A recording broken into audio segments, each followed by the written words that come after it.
java.util.random. This imports random class which used to generate random numbers. Import the java.util.scanner. This imports the scanner class which used to take user input. This is the main entry point of the program. Public, accessible from anywhere.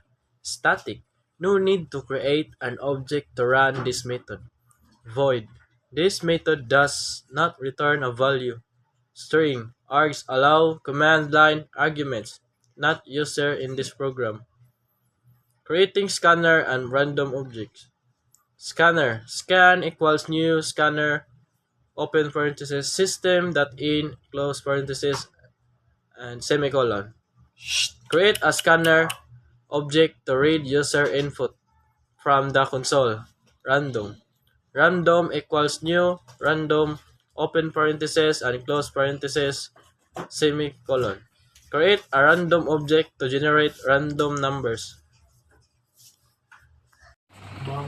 Declaring game variable. Int user score equals 0 intact.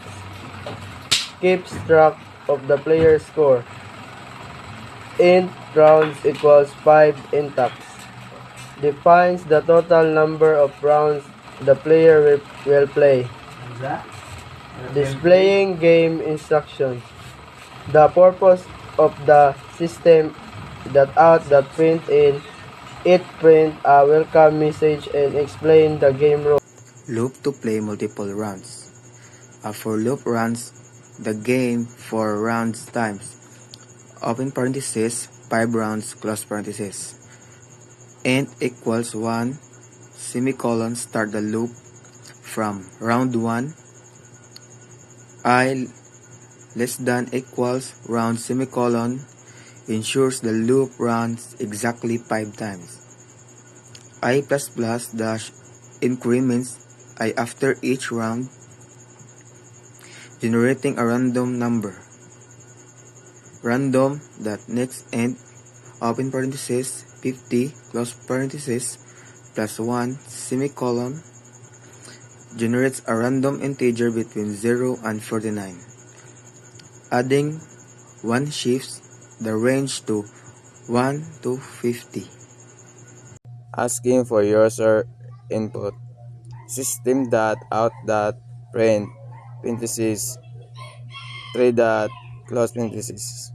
Display a prompt asking the player to enter even or odd. Scanner dot next parenthesis to lower case parenthesis read the user input as a string. The lower case parenthesis and ensure the input is in lowercase for consistency. Validating user input.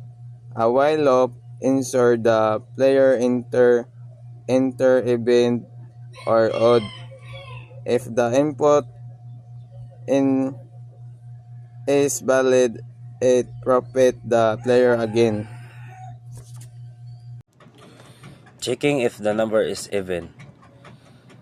Uses the modulo operator percent to check if the number is divided by 2. If the remainder is 0, the number is even, otherwise is ODD. String correct answer equals is even. Even ODD. A ternary operator assigns even if it's even is true, otherwise it's ODD.